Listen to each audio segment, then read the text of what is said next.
Breaking లో చూస్తున్నాం. Greater Hyderabad లో భారీ వర్షం పడడంతో రోడ్లన్నీ జలమయమయ్యాయి. దీంతో పలు చోట్ల వాహనాల రాకపోకలు పూర్తి స్థాయిలో నిలిచిపోయాయి. మాదాపూర్, గచ్చిబౌలి ప్రాంతాల్లో అయితే ట్రాఫిక్ ఫుల్ గా జామ్ అయింది.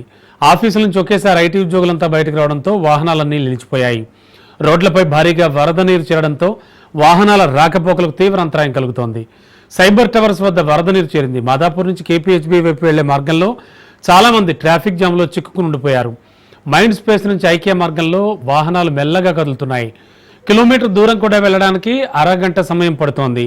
దీంతో నరకయాతన అనుభవిస్తున్నారు వాహనదారులు.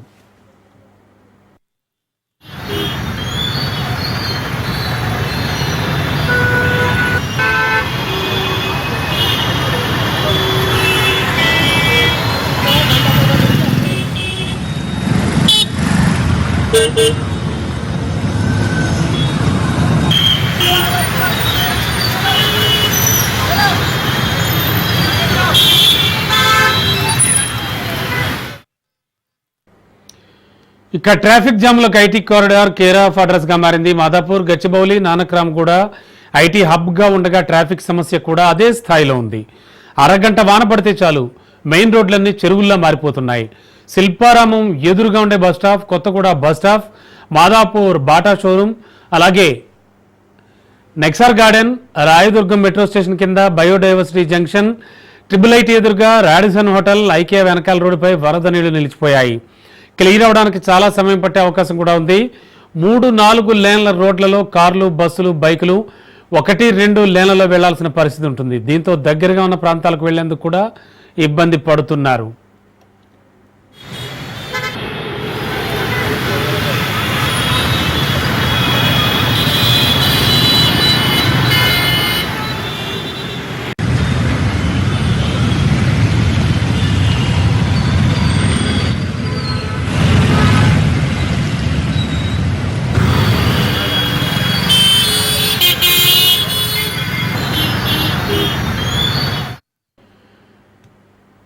బ్రేకింగ్ లో చూస్తున్నాం.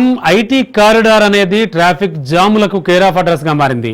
మాదాపూర్, గచ్చిబౌలి, నానక్రామ్ కూడా ఐటీ హబ్ గా ఉండగా ట్రాఫిక్ సమస్య కూడా అదే లెవెల్లో ఉంది. ఇక ఇంతకు ముందు పడ్డ వర్షానికైతే చాలా నరకయాతన అనుభవిస్తూ ఉన్నారు అక్కడ వాహనదారులంతా కూడా. మరింత అదనపు సమాచారం ఇదే అంశానికి సంబంధించి అందించడానికి మా కరెస్పాండెంట్ సైదులు సిద్ధంగా ఉన్నారు. సైదులు, ఐటీ కారిడార్ అంటేనే విపరీతమైన రద్దీ మామూలు రోజుల్లోనే, మామూలు సమయాల్లోనే.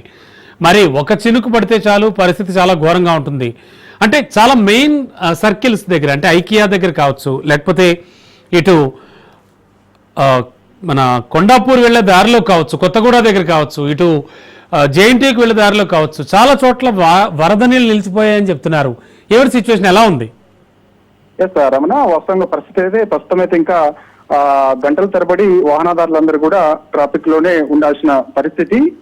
ఓన్లీ ఐటీ సెక్టరే కాదు, సిటీ మొత్తం కూడా 2-3 గంటలుగా పైగా కూడా ట్రాఫిక్ అంతరాయం ఉంది. అయితే ఈ రోజు సాయంత్రం కురిసిన వర్షానికి హైదరాబాద్ ఒక్కసారిగా అదలకుతలమైన చెప్పవచ్చు. ఎందుకంటే తడిసి ముద్దైందని కూడా చెప్పవచ్చు హైదరాబాద్ మొత్తం. ఎందుకంటే భారీ వర్షపాతం కూడా తొలిసారి నమోదైంది హైదరాబాద్ అని కూడా చెప్తున్నారు. అయితే ముఖ్యంగా ఈ యొక్క వర్షానికి, సాయంత్రం వేళ కురిసిన వర్షానికి హైదరాబాద్ ముఖ్యంగా ఐటీ సెక్టార్ లో భారీగా ట్రాఫిక్ అంతరాయం ఏర్పడింది. అయితే ముఖ్యంగా కామన్ గా, అంటే మిగిలిన సమయాల్లోనే విపరీతమైన ట్రాఫిక్, అంటే ఇప్పుడు మాదాపూర్, హైటెక్ సిటీ, గచ్చిబౌలి కానీ, నానకరామగూడ కానీ, ఇటు కొండాపూరు, కొత్తగూడ, మియాపూరు, ఈ పరిసర ప్రాంతాల్లో పెద్ద ఎత్తున ట్రాఫిక్ ఉంటుంది. అయితే చిన్నపాటి వర్షానికి గంటల తరబడి వాహనదారులందరూ కూడా ట్రాఫిక్ లో ఉండాల్సిన పరిస్థితి వస్తుంది. కానీ ఈ రోజు సాయంత్రం కురిసిన భారీ వర్షానికి మొత్తం కూడా రోడ్లన్నీ పూర్తిగా జలమయమైపోయాయి. ముఖ్యంగా లోతట్టు ప్రాంతాలన్నీ కూడా పూర్తిగా మునిగిపోయాయి.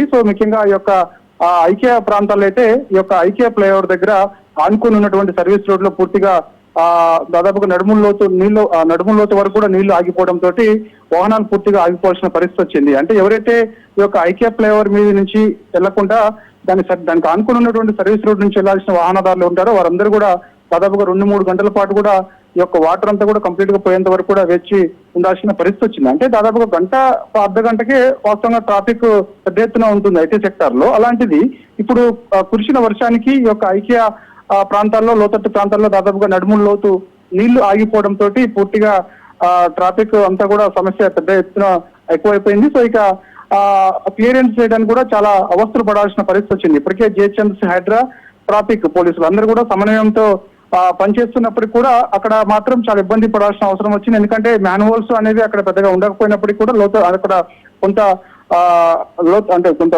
డౌన్ గా ఉండడం తోటి నీళ్ళన్నీ కూడా అక్కడ ఆగిపోయాయి. సో వాటిని క్లియర్ చేసేందుకు నానా అవసరం పడాల్సి వచ్చింది జిహెచ్ఎంసీ, హైడ్రా, ట్రాఫిక్ పోలీసులు. సో చాలా వరకు కూడా 2-3 గంటల పాటు వాహనాలన్నీ కూడా అట్లానే ఉండిపోవాల్సిన పరిస్థితి వచ్చింది. ఇక కొత్తగూడ దగ్గర అంటే ముఖ్యంగా ఈ యొక్క ఏఎంబి మాల్ దగ్గర అయితే ఇంకా పరిస్థితి చెప్పనక్కర్లేదు. అంటే మామూలుగా ఆ సమయంలోనే పెద్ద ఎత్తున ట్రాఫిక్ ఉంటుంది. సో ఆ ఏరియాలో ఈ గూగుల్ కానీ లేకపోతే ఈ హైటెక్ సిటీ కొత్తగూడ, గచ్చిబౌలి నుంచి కొత్తగూడ నుంచి ఇటు మన హైటెక్ సిటీ వైపు వచ్చేది. అంటే ఈ వాహనాలన్నీ కూడా కూకట్పల్లి పోయే వాహనాలన్నీ కూడా ఆ రూట్ లో వస్తుంటారు. సో ఇక కూకట్పల్లి ఫ్లైఓవర్ అయితే కంప్లీట్ గా 2-3 గంటల పాటు కంప్లీట్ గా ఫ్లైఓవర్ పైన వాహనాలు ఆగిపోవాల్సిన పరిస్థితి వచ్చింది. ఎందుకంటే అక్కడ మనకి సుజనా మాల్ దగ్గర కూడా ఆ సరౌండింగ్ లో కూకట్పల్లి సరౌండింగ్ లో సుజనా మాల్ దగ్గర కూడా పెద్ద ఎత్తున అక్కడ కొంత రోడ్లన్నీ కూడా కొంత అంటే డౌన్ గా ఉండడం తోటి నీళ్ళన్నీ కూడా ఒక్కసారిగా అక్కడ ఆగిపోవడం తోటి వాహనదారులు కూడా ఏం చేయలేని పరిస్థితి ఏర్పడింది.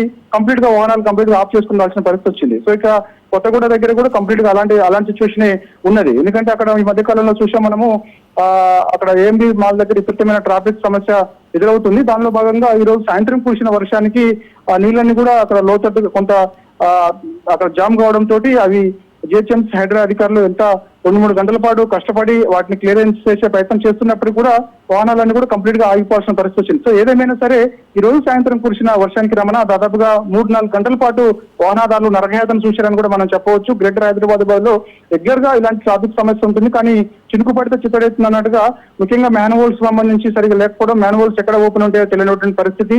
సో ఇవన్నీ వర్షానికి లోతట్టు ప్రాంతాలన్నీ కూడా ఒక్కసారిగా జలమయం కావడం. సో ఈ వాహనదారులు మాత్రం చాలా ఇబ్బందులు పడాల్సి వస్తుంది. ఎందుకంటే ఆ సమయంలో తమ యొక్క పని వేళలు ముగించుకొని బయటికి వస్తున్న సమయంలో భారీ వర్షం కురిసింది కాబట్టి సో ఆ సమయంలో యొక్క ఉద్యోగస్తులు ఎవరైతున్నారో వారందరూ కూడా బయటికి వెళ్ళి తమ ఇళ్లకి వెళ్తున్న సమయంలో ఇక ఇంటికి వెళ్ళే దాదాపుగా అంటే ఇప్పుడు హైటెక్ సిటీ నుంచి ఎవరైనా దిల్సుకునగర్ కానీ ఎల్బీనగర్ వెళ్ళాలంటే ఏం చేయలేని పరిస్థితి. దాదాపుగా 3-4 గంటలు. అంటే కొంతమంది అయితే ఎక్కడో ఒక దగ్గర ఒక కార్యాలయం చూసుకొని అక్కడ కొంచెం వెహికల్స్ సేఫ్ అనుకుంటే అక్కడ పార్క్ చేసి వెంటనే అక్కడ నుంచి మెట్రో కూడా వెళ్ళినటువంటి పరిస్థితి. ఇప్పుడు మా మెట్రోలో అయితే ఫుల్ రద్దీ పరిస్థితి. కనీసం ఒక మెట్రోలో ఎవరైతే వెళ్ళాలనుకుంటారో కనీసం కూడా ఆ యొక్క స్టార్టింగ్ అంటే మనకి ఉదాహరణకి రాయదుర్గం దగ్గర స్టార్ట్ అవుతుంది metro. So LB Nagar Uppal last మనకి నాగూర్ లాస్ట్ కాబట్టి స్టార్టింగ్ లోనే దాదాపుగా ఫుల్ అయిపోతున్నాయి అన్న పరిస్థితి ఏర్పడింది. సో మధ్యలో ఎక్కే వారికి చాలా ఇబ్బందులు పడుతున్నట్టు కూడా మనకైతే సమాచారం. సో ఏదేమైనా సరే ఇప్పుడు కురిసిన వర్షానికి మాత్రం నగరంలో భారీగా ట్రాఫిక్ జామ్ అయింది. ఆ వాహనదారులందరూ కూడా నరకయాతన చూశారు. ఎవరైతే తమ పని వేళలు ముగించుకొని ఇంటికి వెళ్తున్నప్పుడు 2-3 గంటల సమయం పట్టింది తమ ఇంటికి వెళ్ళేసరికి అని చెప్పేసి కూడా చెప్తున్నటువంటి పరిస్థితి కనిపిస్తుంది. కాబట్టి సో ఇంకా దృష్టిలో పెట్టుకొని అంటే ఇప్పుడు మనకి జూలై, ఆగస్ట్, సెప్టెంబర్ లో భారీ వర్షాలు కురుస్తాయని చెప్పేసి కూడా వాతావరణ శాఖ చెప్తుంది. కాబట్టి సో ఇప్పటికైనా సరే హైడ్రా అని జిహెచ్ఎంసీ, ట్రాఫిక్ అందరూ కూడా సమన్వయంతో పనిచేసి ఈ వర్షం సాయంత్రం వేళ కురుస్తున్నప్పుడు ఈ యొక్క ఐటీ సెక్టార్ లో ముఖ్యంగా ఎటువంటి చర్యలు తీసుకుంటే కొంత ఉపశమనం ఉంటుంది వాహనదారులకు అనేది కూడా ప్లాన్ చేస్తే తప్ప రెగ్యులర్ గా ఇలానే ఉంటే మాత్రం నిర్లక్ష్యం అంటే ఎవరు నిర్లక్ష్యం వహించినా, జిహెచ్ఎంసీ నిర్లక్ష్యం వహించినా, హైడ్రా నిర్లక్ష్యం వహించినా, ట్రాఫిక్ పోలీసు నిర్లక్ష్యం వహించినా కూడా ఖచ్చితంగా వాహనదారులందరూ నరకయాతన చూడాల్సిన పరిస్థితి వస్తుంది. కాకపోతే ఇప్పుడు ఈ మధ్య కాలంలో ఈ యొక్క గచ్చిబౌలి దగ్గర అంటే ముఖ్యంగా అక్కడ కొత్తగా ఫ్లైఓవర్ నిర్మించినప్పటికీ కూడా ఉపయోగం ఏమీ లేదు, ట్రాఫిక్ అలానే ఉండిపోతుందని చెప్పేసి కూడా ఐటీ ఎంప్లాయీస్ చెప్తున్న పరిస్థితి కనిపిస్తుంది. రమణ, ఓకే, సైదులు ముఖ్యంగా చూస్తే కనుక హైడ్రా కావచ్చు అండ్ ఈ స్పెషల్ ఫోర్స్ ఒకటి ఉంది. ఆల్రెడీ ఆ వెహికల్స్ మనం బయట చూస్తూ ఉంటాం. ఇవన్నీ ఎలా వర్క్ చేస్తున్నాయి? వాటర్ వెళ్ళగొట్టడానికి ఎక్కడైతే వాటర్ నిలిచిపోయిందో ఆ వాటర్ వెళ్ళగొట్టడానికి ఎలాంటి పనులు చేస్తూ ఉన్నారు వాళ్ళు? ఎమర్జెన్సీ టీం ఏం చేస్తున్నారు? S Ramana, quick response team, QRT team ఉంటుంది. క్యూఆర్టీ టీము వాస్తవంగా ఎప్పటికప్పుడు అలర్ట్ గా ఉండాలి. ఎక్కడైతే ట్రాఫిక్ సమస్య ఉంటుందో, ఎక్కడైతే వాటర్ జామ్ అయిపోయి అక్కడ కొంత ఇబ్బందికర పరిస్థితి ఉంటుందో వెంటనే ఈ యొక్క ఎస్డీఆర్ఎఫ్ తోటి సమన్వయం చేసుకుని పనిచేయాల్సి ఉంటుంది. కానీ కొంత సమన్వయం లోపం కూడా స్పష్టంగా కనిపిస్తుంది. ఎందుకంటే వాతావరణ శాఖ ఎప్పటికప్పుడు మనకి మరికొద్ది సేపట్లో వర్షం కురిసే అవకాశం ఉంది, ఏ ఏరియాలో వర్షం కురుస్తుందని కూడా చాలా స్పష్టంగా చెప్తున్నప్పటికీ కూడా మనము అది కొంత ఈ యొక్క ముఖ్యంగా కొన్ని సంస్థలు హైడ్రా కానీ అదేవిధంగా జిహెచ్ఎంసీ కానీ, క్విక్ రెస్పాన్స్ టీమ్ కానీ, ఎస్డీఆర్ఎఫ్ కానీ, ట్రాఫిక్ కానీ వీళ్ళందరూ కూడా సమయంతో పనిచేస్తే ఇలాంటి సమస్య ఉండదు. కానీ కొంత సమన్వయం లోపం కారణంగా వీళ్ళు ఒక వాతావరణ శాఖ ఎప్పటికప్పుడు మనకి అలర్ట్ చేస్తున్నప్పుడు కూడా సమన్వయం లేకపోవడంతో ఇలాంటి ఇబ్బందులు తలెత్తుతాయని చెప్పేసి కూడా వాహనదారులు కొంత ఇబ్బంది పడాల్సిన పరిస్థితి Yes. వస్తుంది. సో ఇప్పటికైనా సరే వాతావరణ శాఖ ఎప్పుడైతే అలర్ట్ చేస్తుందో Okay. ఆయా ఏరియాలలో సమన్వయంతో అందరూ కాక పనిచేస్తాయి. Hyderabad GHMC, traffic, SDRF, quick response team అందరూ కూడా సమన్వయంతో పనిచేస్తే కొంత వాహనదారులకు ఉపశమనం కలిగించే అవకాశం ఉంటుంది. కానీ ఆ సమన్వయం లోపం కారణంగానే ఇలాంటి సమస్య తలెత్తుతుందని చెప్పేసి కూడా వాహనదారులు కొంత మండిపడుతున్న పరిస్థితి కూడా కనిపిస్తుంది. Okay, thank you Saidulu.